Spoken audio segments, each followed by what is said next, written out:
So in this video, we're going to discuss the different characteristics of our set plays, just what we worked on in practice, some of the changes that we've made, and we would like to implement this week.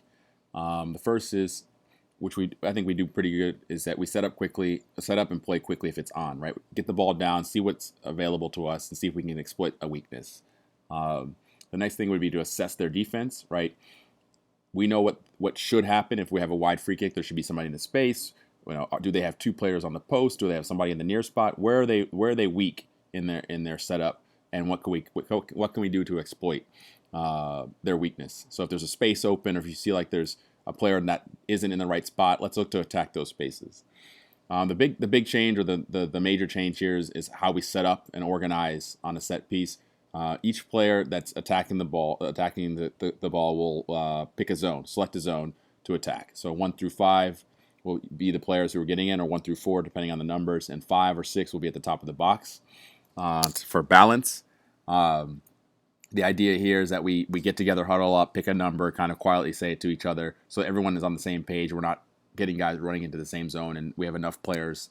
Everyone's hitting the same the zones that we want to attack. So we're not have 2 players attacking zone 3. We have good spacing between players.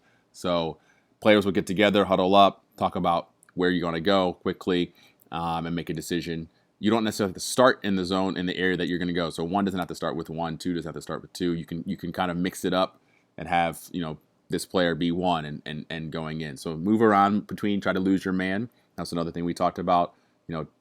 Running a little bit away, draw them away, and then swim move to get open, and run in hard and get open and get on the end of the service. Read the service and attack the space that's in front of you. So each player is responsible for ending up in a specific area, but read the ball, right? If it might go a little bit further, your job is to get to the ball. So read where the ball is going next, attack anything in front of you. So if it's going a little bit more, you might have run a little bit more back post, but the ball's a little bit more towards the center, attack that ball, right? You're responsible for your zone plus anything that's in front of it. So each of these players are really looking to attack all of their zone plus anything that goes towards the net. The one other characteristic that we want to do now is set picks, right? The person who's going to be ending up on the top of the box is going to work with the person who's working to the back post to set a pick. We worked on the characteristics of this. This is the person that's setting a pick, and this will be the person that's getting in behind. Basically, the defender will be, his defender will be in here, and your defender will be marking you. And what we want to do is this person will fake a little bit 1 step this direction and then run that way to get around. This person will block that, and then once he gets in the way and slows him down, allowing this player to get open, he then filters out to the top of the box for any knockdowns. Right. So these players have to communicate and talk to each other so that they know who's setting the pick and what to do, who's marking him. Create a little distance between you guys and look for somebody to block that player so they can get open.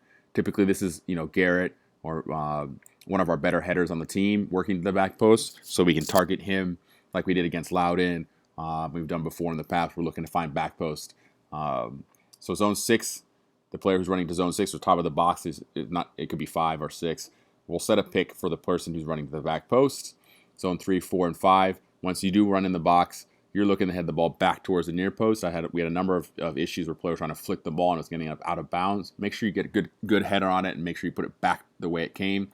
Right, you're already past the half of the goal. If you're past the half of the goal, you want to aim for the direction it came from. So if it came from the left-hand side, I want to head it back towards the near post. The keeper will be working this direction, so I make it hard for him to save it. The guys that work in zone 1 and 2 on this case will be flicking the ball right to the back post. Right, they're already on this half of the goal. They're not trying to head, obviously, the ball this direction. They're trying to get the ball to the back post and flick it on, help it on.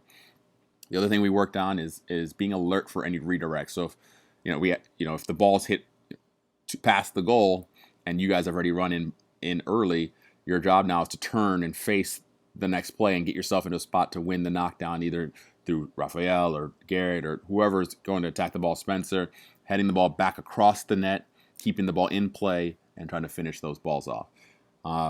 We'll have 2 to 3 players back like we normally do, depending on how many they have attacking. So if they leave a player here, we'll have 3 players to have safety. Obviously, that situation in the game, if we're down a goal, You might throw numbers forward and only leave 2 or maybe even 1, but we want to have some safety at the back, make sure that we have good balance. So there's not 7 or 8 guys running in the box at it each time.